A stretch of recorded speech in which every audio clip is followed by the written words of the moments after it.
I love Tsutomu Nihei, and I love Abara. Vague, mysterious, dark, ignorant.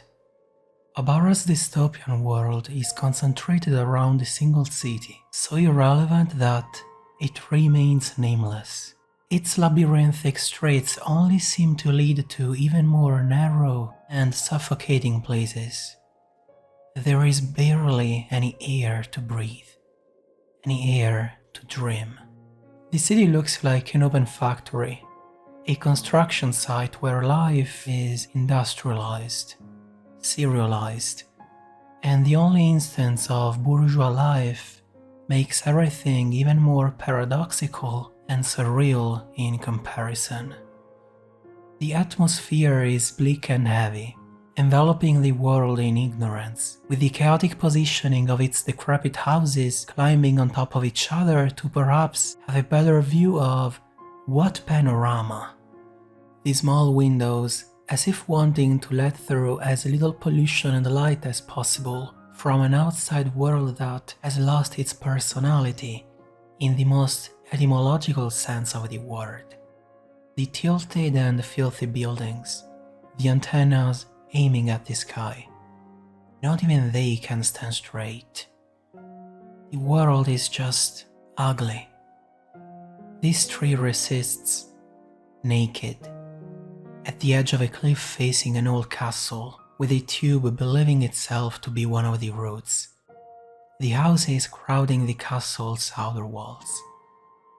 Outside the cage of the city, taking a train leads to this.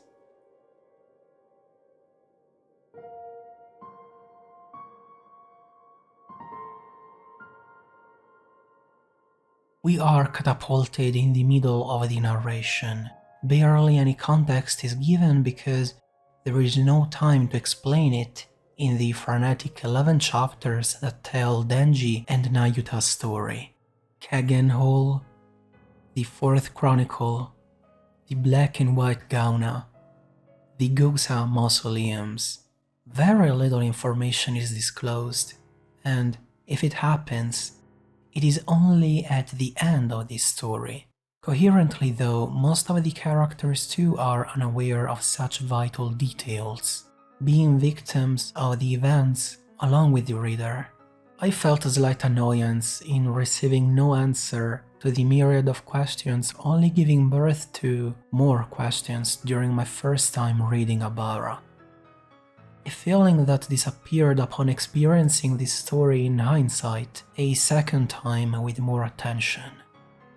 Although Blum gives, in my personal opinion, because of its length, more time to metabolize the world and its hidden mechanisms.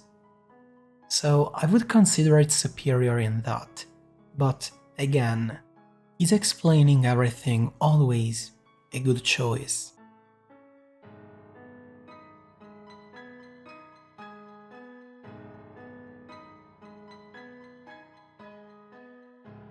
Abara has inspired the Chainsaw Man, which is crystal clear in some examples, but I believe Fujimoto has also learned a few other tricks from Nihei.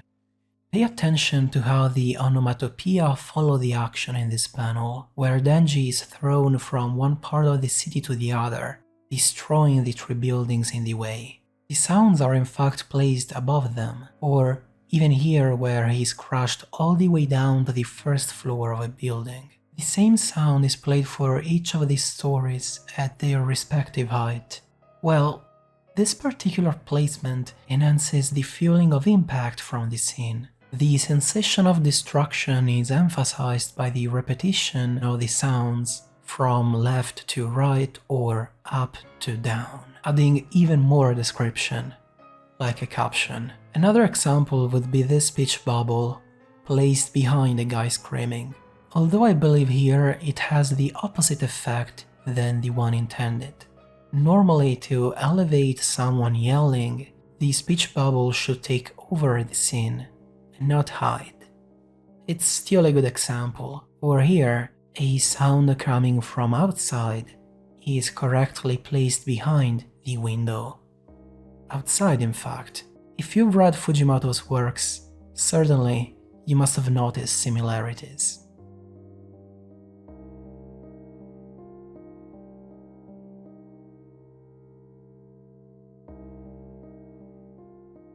I would say this guy from the 4th Chronicle group is my favorite character, for 2 reasons. He's a moody bird. Actually, his design is that of a skeleton, and he also screams. I guess that says something about characterization here. Anyway, about design, briefly on the White Gauna, I find them terrifying. The art is unpredictable. They are all detailed differently, misshapen, each with particular features.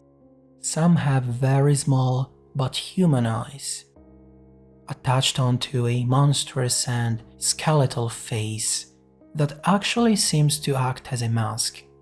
Others do not have eyes at all, instead a double mandible with teeth growing inside of them both. The skull may be that of an animal, the body insectoid. The bones that cover them like armor look both solid and liquid at times. This confusion that Nihei creates messes with one's mind, and I think it is exactly the X factor responsible for the success of such designs.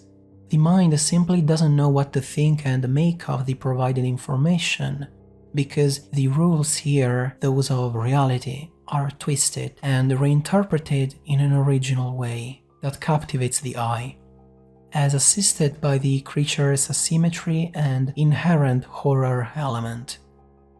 Other times, the anatomical details of the body can still be distinguished, if not enhanced, with a minimalistic and beautiful approach. Beautiful like the ending, post-apocalyptic, but telling a new beginning that is left very much open. Whose side will win, and what of humanity? Exactly where are we? No need to know.